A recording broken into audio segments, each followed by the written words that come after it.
We see it. Our posterity, the next generation will see it. Music is very important. It was used during the days of slavery, used during the days of fighting against colonialism, used in the days of fighting apartheid. We use it during the days of fighting dictatorships. Because music is sound. Sound is vibration. Vibration is a vibe. Vibrations make things happen. It was a vibration that made you conceived. It's a vibration that moves everything, so we must maintain that vibration. Allow me to start with a vibration of hope to everybody around here. Selector David, talk to me now, man. Can't talk to me. All right. So this is to empower you and to give you all hope, ladies and gentlemen. Listen to me. Never want to see one nange. We never creatives. Muli ba muwendo nyo. Era bana basajja bafuba nnyo okubanyalisa babalage nti temuli bakabinga bwe mulowooza baboyi muli ba kitalo n'okusinga bwe mulowooza. Njagala obajjukiza mu myaka gy'enkaaga myaka gy'ensanvu Byron Kawadwa yawandika omuzannyo oluyimba lwa Wankoko bwe baamutta Bussi kubanga Amini yali amutya. Okot Bibitek was oppressed because he's an artist. But most importantly, njagala kutunula mu context yammwe ngaba artist abatono ennyo abasalawo ne mugamba nedda ssebo ffe tugenda tugula tetuli byamaguzi. Munange si ffe tusoose.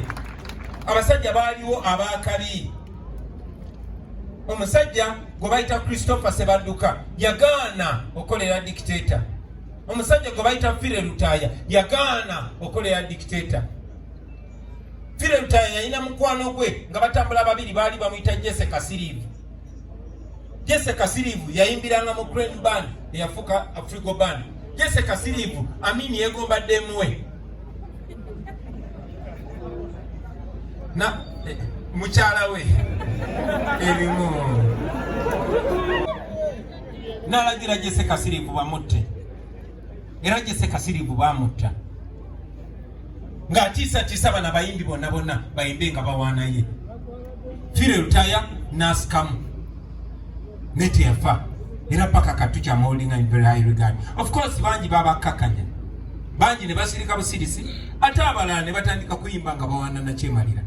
Bangi kwabo abayimbi abawaana nga bawaana Amini abamu basanga mu diaspora kubanga bagenda naye. Nchidamu abamu mbasanga mu diaspora kubanga bagenda naye. Nobody we are taking over bali tebalina buvumu bumala komawo kubanga bakola ebikolobero bimala. Mukimanyi nti waliwo bamiziki bannaffe nga ffe nga bamiziki bannaabwe tetubalinaako buzibu naye nga Museveni afulumyemu bagenda naye.